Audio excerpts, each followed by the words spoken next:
दिली आणि कसे वागले हे समाजामध्ये तशाच प्रकारे आपण वागलं पाहिजे यासाठी आपण चांगल्या प्रकारे जयंती साजरी करतो। त्याबद्दल जे हे आपण मला जर थोडंसं चांगलं वाटलं की इथं आपण या ठिकाणी जयंती होऊन सगळे सत्काराचा व्यवस्थित चांगला कार्यक्रम झाला आणि योगायोग आपले PI साहेब बी आले। साहेब आम्ही दरवर्षी 3 ठिकाणी जयंती साजरी करतो, परंतु माझं असं म्हणणं आहे की लहुजी नगरला एक, साठे नगरला एक, लहुजी नगरला एक आणि आनंद नगरला एक। तर मला तुम्हाला असं सांगायचं आहे येणाऱ्या वर्षी आपण ही जयंती चांगल्या पद्धतीनं सगळं गावकऱ्याच्या समोर आणि बस स्टँडला चांगल्या एकत्रितपणे चांगली करू आणि सगळ्या लोकांनी बोलून त्या ठिकाणी मोठा कार्यक्रम या ठिकाणी घेऊ आणि त्याची सुरुवात तुम्ही जर त्यांनी असं त्यांच्या साहित्यावर कितीतरी मोठमोठे लेखक त्यांनी त्याच्यात संशोधन करून आपलं डॉक्टरेट पदवी मिळालेली आहे। म्हणजे किती मोठं साहित्य आणि किती मोठं त्यांची साधना आपल्याला या ठिकाणी त्यांनी उपलब्ध करून दिलेली आहे हे आपण या ठिकाणी बघायला पाहिजे। आणि आपण सध्या त्यांनी जे साहित्य लिहिलेलं असेल तर साहित्य अगोदर वाचावं लागतं, नंतर त्या वाचनामधून आपल्याला आपल्या डोक्यामध्ये काहीतरी विचार निर्माण होतात आणि विचार निर्माण झाल्यानंतर आपण लिहिण्याच्या स्वरूपात ते आपलं विचार मांडतो। तसं आज आपण जर नवीन पिढीला किंवा आता आपल्या सोबतच्या पिढीला जर विचारलं तर आपला जास्तीत जास्त वेळ हा मोबाईलमध्ये जात आहे। मोबाईल कंपन्या खूप मोठ्या झालेल्या आहेत, मोबाईल कंपन्याला असंख्य असं त्यांचं उत्पन्न वाढलेलं आहे, परंतु आपली वाचन संस्कृती, लिखाण संस्कृती कुठंतरी रसाळताळाला गेली असं मला या ठिकाणी वाटतं। तरी आपण आजच्या या जयंतीच्या निमित्तानं एवढं जरी आपण आपलं पाल्यांना किंवा आपल्या लहान भावांना किंवा विद्यार्थ्यांना एवढं जरी सांगू इच्छितो की किमान आपण कुठंतरी चांगलं वाचन करावं। वाचन केल्यानंतर आपल्याला विचार प्राप्त होतील आणि विचार झाल्यानंतर आपण कुठंतरी त्याचं प्रकट करण्यासाठी लिखाण करू आणि येणाऱ्या जसं महामानवांनी आपल्याला हे खाद्य स्वरूपात या ठिकाणी उपलब्ध करून दिलेलं आहे, तर आपण पण कुठंतरी येणाऱ्या पिढीला काहीतरी लिखाणाच्या स्वरूपात काहीतरी त्यांना विचार करण्याच्या दृष्टीने काहीतरी लिखाण करू असं या ठिकाणी मला वाटतं। खरं तर आताच भैया जसं म्हटले की आपण जयंती 1, 2, 3 अशा ठिकाणी नाही साजरी केली पाहिजे, किमान एक गाव आहे तर एका गावामध्ये एक जयंती पाहिजे। कारण की असं जर आपण 1, 2, 3 ठिकाणी जर साजरी करू तर नक्कीच आपले जे विचार आहेत ते कुठेतरी एकत्रित येत नाहीत। शेवटी सर्व महामानव सर्वांचेच आहेत, त्यांना जे अपेक्षित आहे त्यांनी त्या काळामध्ये जे कष्ट सहन केलेले आहेत ते याच्यासाठी केलेले नाहीत की माझ्या 3 लोकांनी जयंती साजरे करावे।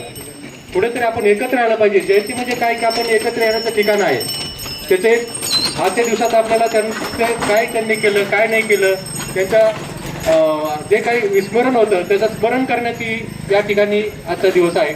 तसं पाहिलं गेलं तर त्यांच्या आपल्याला ते दररोजच स्मरणात राहायला पाहिजे, परंतु असं होत नाही। तरी पण मी सर्व गावकऱ्यांना विनंती करतो आणि सर्व त्या जे जयंती उत्सव कमिटीचे सदस्य असतील किंवा मुख्य प्रवर्तक असतील, सर्व मंडळी असेल, त्यांनी विचार करावा आणि मला वाटतं कुठेतरी आपण एक जयंती मोठ्या प्रमाणात साजरी करावी, जेणेकरून एक आदर्श आपण पुढील पिढीला देऊ शकू। जर आपण आज हे केलं तर पुढील पिढी पण एकच करत राहील। कोणीतरी सुरुवात करणं महत्त्वाचं आहे, ते खरंच या ठिकाणी आपण करायला पाहिजे। दुसरं आपले कांबळे साहेब यांनी मुख्य प्रवर्तक आहेत, त्यांनी मला आज खूपच म्हणजे आनंद वाटला की आपण या ठिकाणी गेल्या वर्षी एक झाड लावलं आणि ते झाड लावलं तर त्याचा आज आपण वाढदिवस केला। ठीक आहे, आपण शासनाच्या खूप साऱ्या योजना आपल्याकडे येतात, झाडं लावा, झाडे वाढवा वगैरे वगैरे, कितीतरी लाखो झाडं आपण वाढतो, करोडो झाडं लावतो, परंतु शेवटी ते टिकतात किती हा महत्त्वाचा भाग आहे। जसं आज आपण या झाडाचा पहिला वाढदिवस साजरा केला, आजच झाड ती आपल्या डोक्याच्या पुढे गेलेलं आहे। नक्कीच ते पुढच्या वर्षी आपल्याला त्याची सावली आपल्याला भेटणार आहे। झाड हे आपल्याला सावली देणार आहे, ऑक्सिजन देणार आहे, पाऊस वेळेवर पडणार आहे, हे सर्व महत्त्वाचं आहे। सर्व आपण ग्रामपंचायतच्या लेवलवर किंवा जास्त ठीक आहे आपल्याला एक टार्गेट दिलेलं असतं शासनाने किंवा आपण टार्गेट प्रमाणे काम करतो, परंतु ते टार्गेट जरी दिलं असलं तरी ते वाचवण्याचं पण आपल्याला तेवढंच आपल्यावर निर्बंध असायला पाहिजे। एक जरी झाड आपण 10 वर्ष वाचवलं तर ते एक झाड 10 झाडाचं पण काम करू शकतं. जर ते नाही वाचवलं तर मग ते काय फायदा नाही ना. तर खरंच आज त्यांचं कौतुक करणं तेवढं कमी आहे की त्यांनी आज झाडाचा वाढदिवस साजरा केलेला आहे आणि पुढच्या वर्षी नक्कीच या ठिकाणी थोडं त्या झाडाला वट्टा तयार करून आपल्याला नक्कीच या ठिकाणी त्या वट्ट्याखाली आपल्याला बसता येईल अशी व्यवस्था होणार आहे. पुनश्च एकदा सर्व महामानवांना मानाचा अभिवादन करतो आणि आज 106वी जयंतीनिमित्त साहित्यरत्न लोकशाहीर अण्णाभाऊ साठे यांच्या 106वी जयंती निमित्त सर्वांना खूप खूप शुभेच्छा देतो आणि माझे 2 शब्द थांबवतो.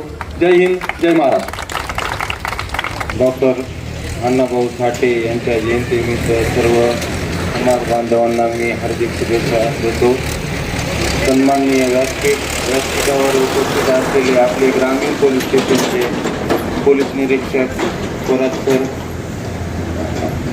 काँग्रेस सरपंच शेख सलमान भैया, आपले ग्रामीण पोलीस स्टेशनचे बीट जमादार तावरे सर, पोलीस पाटील, माजी ग्रामपंचायत सदस्य बाळू पवार, सोसायटी संचालक करण कांबळे व इतर